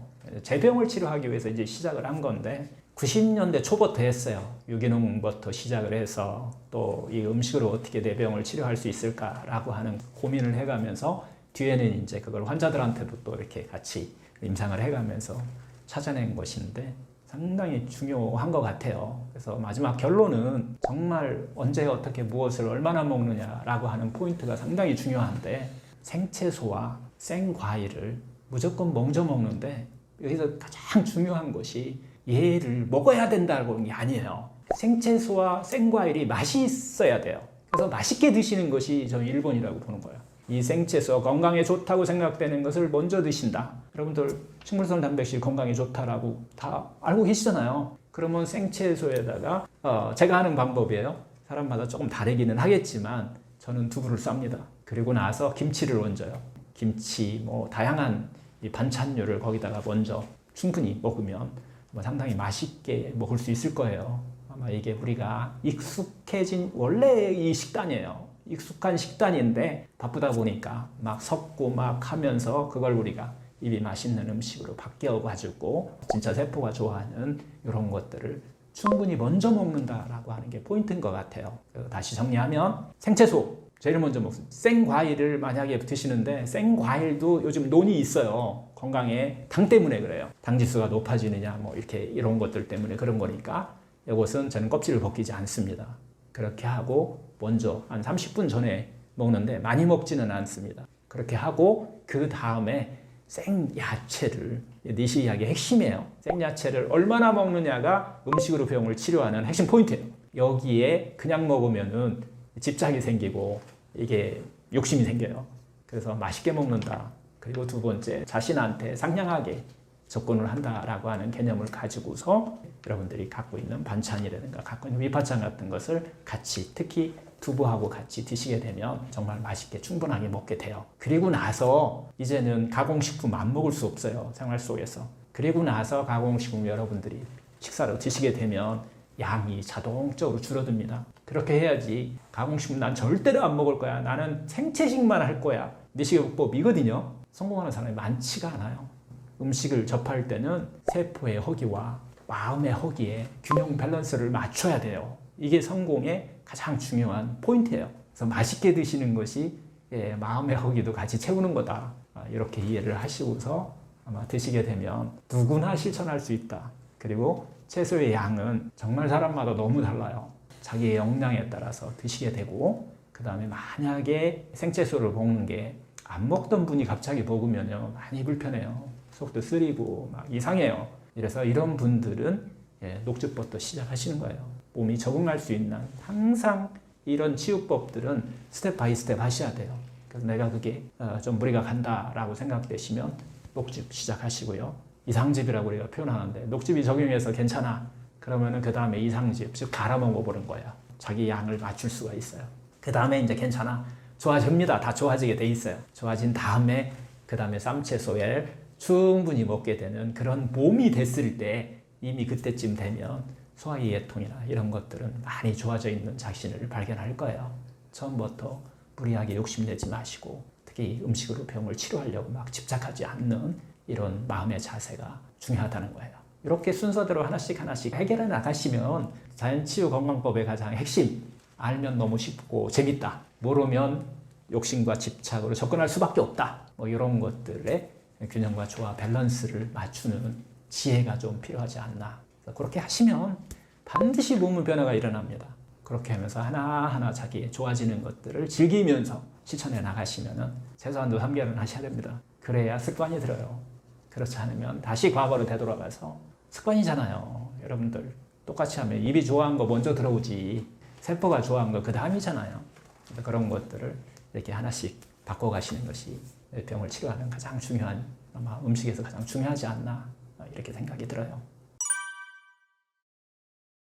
생식이 이제 병이 왔을 때는 우리가 생채식을 많이 쓰잖아요. 그래서 요즘은 이제 생식이라고 해서 이제 가공한 또 그것도 가공해요. 그래서 또 생식 식품이다라고 해갖고 막 가공하고 뭐 하면 그 속에 있는 미생물 다 죽여야 돼요. 그래서 제가 생식이 좋다라는 표현을 할 수가 없어요. 뭐 가공한 것보다는 뭐 조금 낫지만 제가 이야기하는 자연 속에서 그대로 있는 균형과 조화와 밸런스를 유지한 그런 식품, 생채소와 생과일이 병을 치료하는 데는 음식으로 병을 치료하는 가장 핵심이 돼야 된다. 이것을 생식 제재로 만들어 가지고서 거기서 동결건조 시키잖아요. 물 다 빼버리는 거예요. 그리고 거기에 동결건조 시킨 제품 안에는 또 미생물이 또 나오면 안 돼요. 이게 또 균이라든가 이런 게 나오면 안 되니까 그거 어떻게 처리할까요? 그 속에 들어있는 뭐 흙 같은 것이 들어있으면 안 되잖아요. 그러면 미생물 들어온단 말이에요. 그런 것들을 다 정리하고 다시 또 동결건조하고 이 과정에서 많은 균형이 또 무너지기 때문에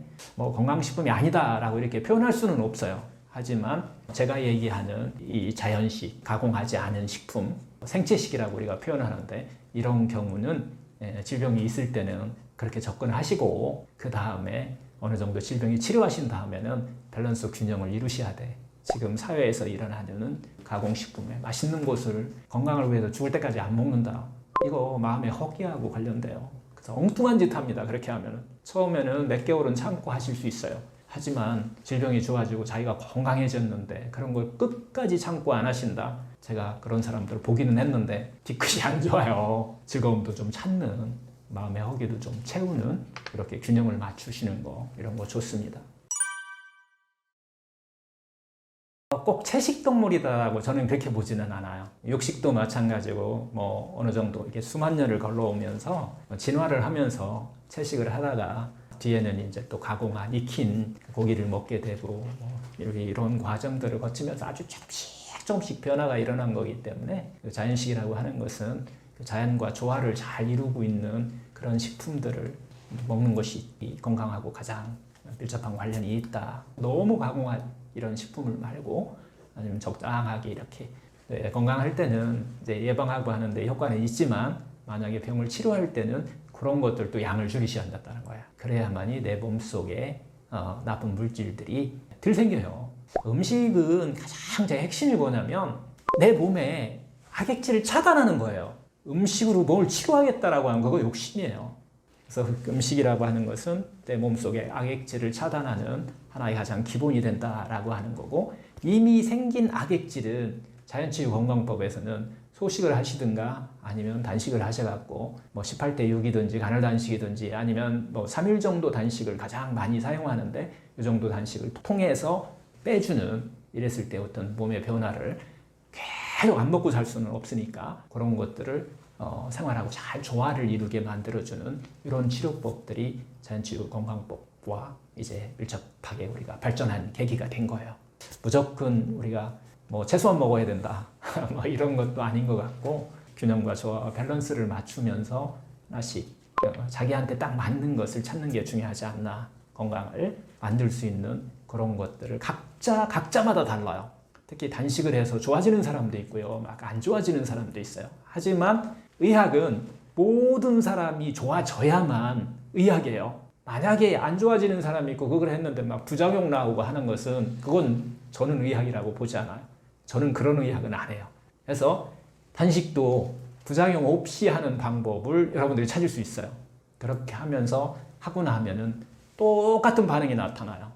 몸이 가벼워지고 피부가 맑아지고 몸에서 하나 나타나는 현상이 있는데, 그래서 항상 제가 이야기하는 걸 상냥하게 해라. 자기한테 집착과 욕심을 내려놓는 것이 중요하다. 내려놓는 것이 중요하지 채우는 것이 중요하지 않다라는 이야기를 그 음식을 통해서 저도 배웠고 또 질병을 치료하는 사람들한테 권하고 싶은 그런 내용인 것 같아요.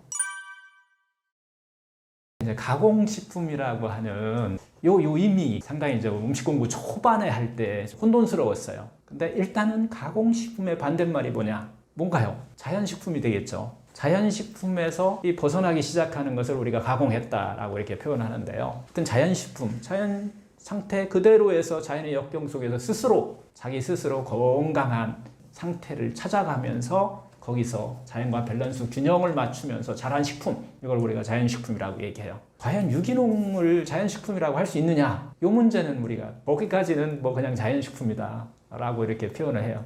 자연농이라는 것이 요즘은 또 유행이기도 하더라고요. 자연과 함께 그냥 막 풀도 함께 자라고 하는 것들을 뭐 이런 것들까지도 우리가 자연식품이다라고, 거기서 만들어진 그냥 식품 가공하기 전 단계까지가 우리가 자연식품이다 이렇게 표현을 할 것 같아요. 그래서 자연식품의 본성이 있어요. 그것은 그 안에 9가지 영양소라고 하는 것이 자기 스스로 건강을 유지하기 위해서 밸런스 균형 조화를 이루고 있는 거예요. 이게 자연식품의 본성이고 가장 중요한 건강하게 만드는 이 핵심 포인트가 9가지 영양소가 균형을 이루고 있다라고 하는 거예요. 현대의학이 5가지 영양소를 주로 주장하고 있어요. 하지만 요즘에 와서 현대의학과 영양학이 같이 만나면서 요 근래에 영양학을 보면 9가지 영양소로 이렇게 분류를 해요. 여러분 9가지 영양소 뭐가 있을까요? 엄청 중요하죠. 여러분들이 먹는 거잖아요. 첫 번째 우리가 탄단지라고 하는 탄수화물, 단백질, 지방, 그 다음에 비타민, 미네랄까지 하면 5대 영양소. 근데 영양학에서 얘기하는 여기에 6번째 영양소를 넣어야 된다고 생각을 해요. 그리고 실제적으로 학문적으로 지금 넣기 시작하고 있어요.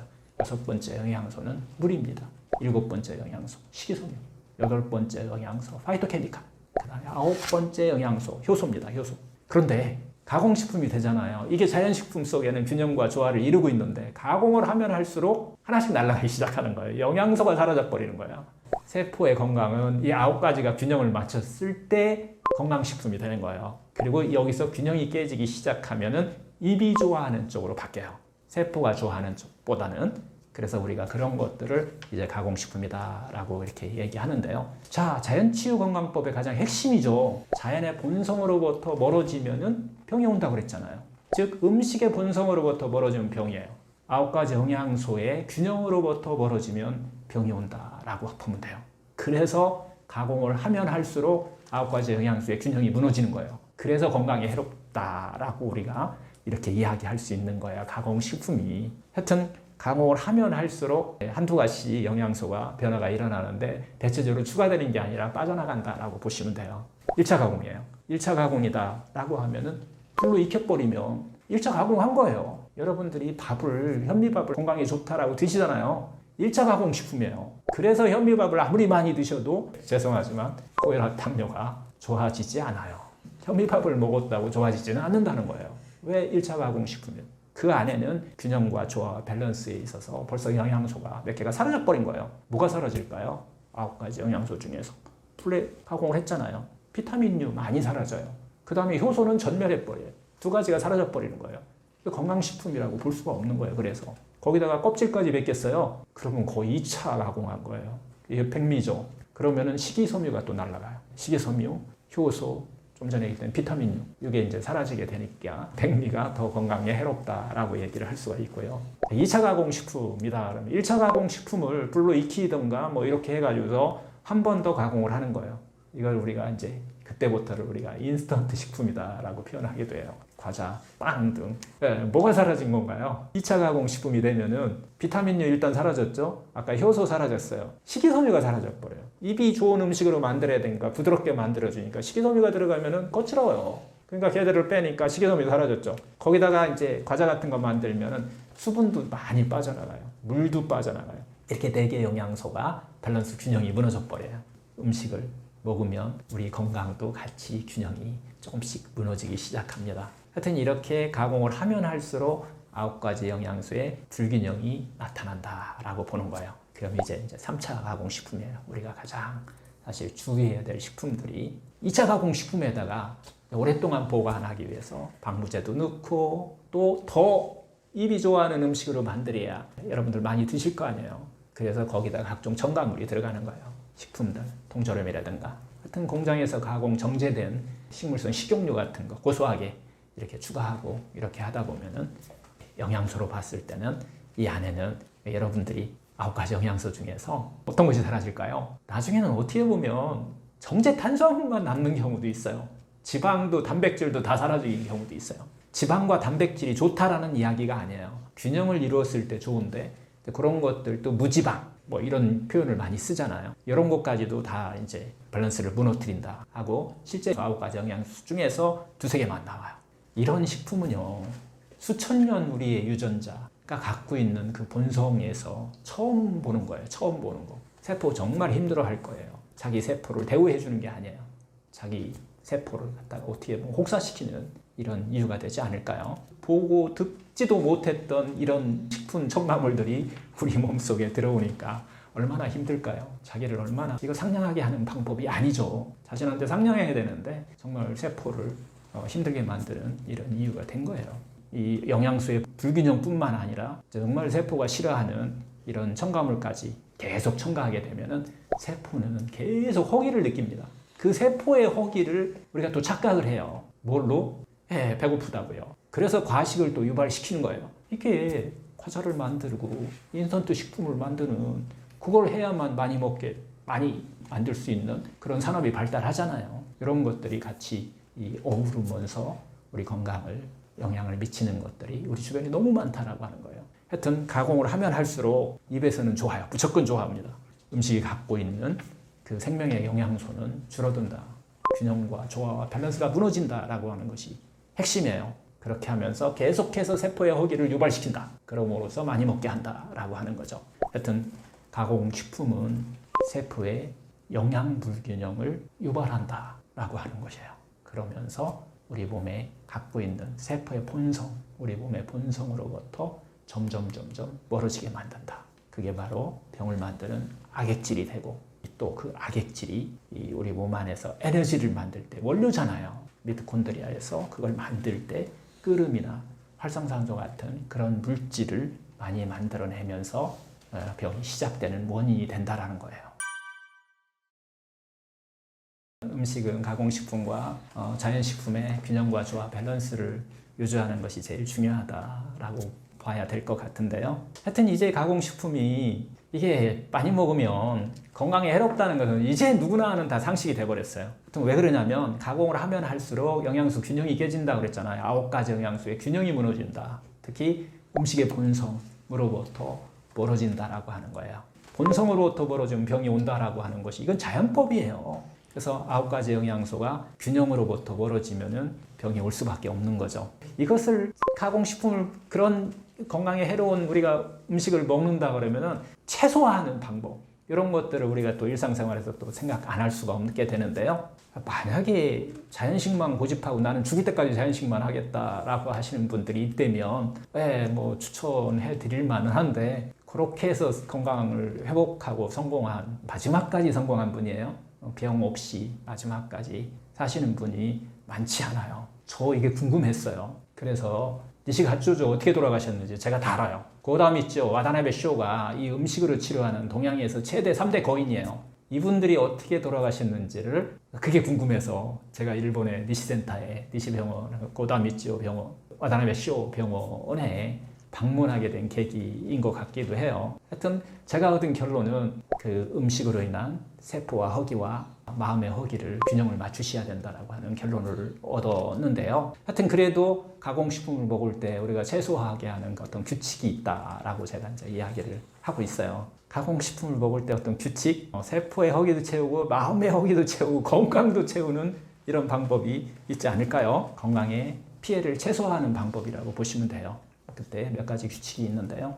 첫 번째가 음식 먹는 순서 지키시면 돼요. 그래서 건강에 좋다는 것을 맛있게 많이 드시고, 가공식품이나 건강에 좀 해롭다고 생각되는 것은 뒤에 드시면 돼요. 그러면 배부른 상태에서 아무리 맛있는 것도 양이 정해져요.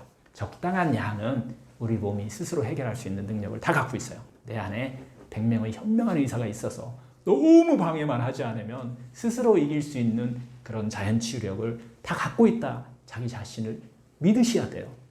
의심하지 않고 자기가 세포한테 대우를 해주고 상냥하게 살고 이렇게 하시면서 자기 자신의 능력을 믿으시면서 가공식품과의 균형과 조화도 밸런스를 좀 맞추는 것이 첫 번째 가장 방법이고요. 두 번째는 우리가 가공식품이 해롭다고 하면서도 먹잖아요. 암 환자들을 이렇게 보면서 이거 드시면 정말 해롭습니다. 악액질 많이 만드는 건데 처음에 며칠은 안 먹어요. 한데 시간 지나면은 이불 속에서 모르게 냉장고에 그냥 손이 가요. 그렇게 해서 드시는 것을 하물며 건강한 암이 아니고 6개월 1년에 시한부 인생을 사는 것도 아닌데 이런 사람이 이걸 다 가공식품을 입에 좋은 것을 다 끊고 산다는 것은 쉽지가 않죠. 이거 하나를 좀 알아두시면 좋아요. 두 번째 규칙인데요. 정말로 세포의 허기를 채우기 위해서 자기가 가공식품을 먹고 있는지 음식을 먹고 있는지 마음의 허기를 채우기 위해서 음식을 먹는지를 알아차리셔야 돼요. 이거 알아차리면서 그냥 드세요. 하다 보면은 변화가 일어나요. 참아도 안 되고 먹어도 안 된다 그러면은 그 방법은 알아차림이라고 하는 방법을 통해서 연습이 필요해요. 그래서 그게 바로 마음의 허기를 채우는 방법이기도 해요. 여러분들 일상생활에서 자신한테 상냥하게 대우하면서 마음의 허기를 채우는 방법으로 삶을 사시면 자연스럽게 이 가공식품을 조금 줄일 수 있어요. 마음의 허기 때문에 우리가 가공식품을 많이 먹는 거기 때문에 특징이 있어요. 가공식품을 많이 먹고 막 이렇게 과식하는 사람의 특징은요, 마음의 특징이에요. 욕심이 많아요. 욕심이 많은 분들이 과식하게 되고 이런 것들을 많이 먹게 되는, 그래서 자기의 욕심을 내려놓는 이런 훈련들도 하시게 되면 자연스럽게 가공식품을 좀 덜 먹게 된다. 그리고 과식하는 것도 좀 고칠 수 있다라고 이렇게 볼 수가 있어요. 하여튼 두 번째 법칙, 자기의 마음의 허기를 채우는 것을 다른 곳에서 하는 방법을 터득하라 라고 하는 거예요. 세 번째는 가공식품이나 그 어육류 익힌 거 있잖아요. 그것도 이제 가공식품이라고 우리가 얘기했는데 그런 가공식품들을 먹을 때는 먹고 나서 그 다음에 정제탄수화물로 만든 거 이런 것들을 먹는 것을 좀 삼가하시라는 거예요. 충분히 가공된 식품을 드셨는데 또 거기다가 배부른데도 불구하고 또 거기다 빵이니 사탕이니 뭐 막 이런 것들 드시는 것을 조금 삼가하는 이런 방법을 쓰시면 좋을 것 같아요. 즉 가공식품을 드실 때는 영양소의 균형을 맞추기 위해서 생채소와 특히 생채소를 제가 많이 보내요. 다양한 양념류도 마늘이라든가 양파라든가 뭐 이런 것들이 있잖아요. 이런 것들을 하여튼 먹을 수 있으면 같이 좀 먹어서 영양소의 균형을 좀 맞춰주시면 우리 몸에서 악액질로 작용하는 것들을 최소한도로 줄일 수 있다라고 하는 거예요. 하여튼 이때는 여러분들 특히 뭐 고기 같은 이 어육류, 특히 이제 닭고기, 돼지고기, 소고기 이런 것들을 드실 때는 익힌 채소류보다는 불에 익힌 채소류보다는 센 것을 쓰시는 것을 권장해 드려요. 그러면 상당히 영양소의 균형을 맞출 수가 있어요. 소화기 계통도 훨씬 더 편하기도 하고 뭐 이렇게 할 수 있기 때문에 이때 생채소, 익히지 않은 생채소를 같이 드시는 것도 이것도 하나의 가공식품을 드실 때 하나의 규칙으로 삼으시면 좋을 것 같아요. 이렇게 해서 여러분들이 만약에 저녁에 고기나 뭐 이런 것들을 드시게 될 때 이렇게 우리가 생채소를 같이 충분히 드시고 정제탄수화물을 피하시면은 정말 아침에 몸의 변화를 여러분들이 상쾌한 몸의 변화를 아마 느낄 수 있지 않을까. 이건 뭐 임상에서 수없이 우리가 경험하는 거니까요. 특히 입이 쓰신 분, 입이 텁텁하신 분, 아침에 일어나면 이런 분들은 아마 바로 효과를 보지 않을까 이런 생각도 듭니다. 깜짝 놀랐어요, 저도. 와, 이거 안 했으면은 저 혼자 막 떠들었을 분 봤어요. 제가 음식 강의를 이제 12강에 걸쳐서 정말 한 30몇 시간을 강의를 하거든요. 그분들 환자들 다 모아놓고 같이 이렇게 식사는 같이 안 하고 뭐 이제 하나씩 우리가 이제 개선하면서 하나씩 바꾸는 작업들을 이렇게 하게 되는데 3개월 동안 그렇게 해서 저는 다 바뀐 줄 알았어요. 제가 원하는 대로 이야기한 대로 다 바뀐 줄 알았는데 특히 이제 암 환자들 주로 이제 제일 잘 바꾸시거든요. 그분들하고 같이 이제 식사를 한번 해보자라고 해서 식사하는 방법이나 이런 것들을 다 적어 갖고 오게 했어요. 이때는 제가 식단을 다 당연히 밥상을 차려드립니다. 직접 제가 차려서 저하고 같이 먹게 되는데 같이 먹다 보니까 와, 이게 제가 이야기한 대로가 아니에요. 자기 생각대로 하고 있더라 라고 하는 것을 발견했어요. 그리고 나서 이 식사법을 한번 하고 났더니 그분 이야기가 10년 동안 공부한 것보다 한 번 이렇게 같이 식사하니까 이제 뭔지 알겠다. 결국은 제가 음식법을 이야기하면서 이 음식법은 노력해서 되는 문제가 아니고 그냥 생활 속에서 자연스럽게 이루어지는 것이 핵심 포인트거든요. 그런데 대부분 사람들이 더 좋은 걸 막 찾아서 노력하려고 하고 있더라. 지식으로 뭐 이런 것들을 제가 봤어요. 한번 식사하고 나니까 그분들이 하시는 말씀이 이제 음식에 대해서는 자기가 걱정을 안 해도 되겠다. 그렇게 하고 나서 뒤에 1개월, 2개월 지나고 나니까 이제는 생활 속에서 정말 그냥 한다 그렇게 재밌게 하고 있다. 온 가족이 다 바뀌었다. 이런 변화가 일어났다는 이야기들을 제가 듣게 되는데요. 같이 한번 식사하는 이런 시간 좀 가졌으면 좋겠다라는 생각을 해요.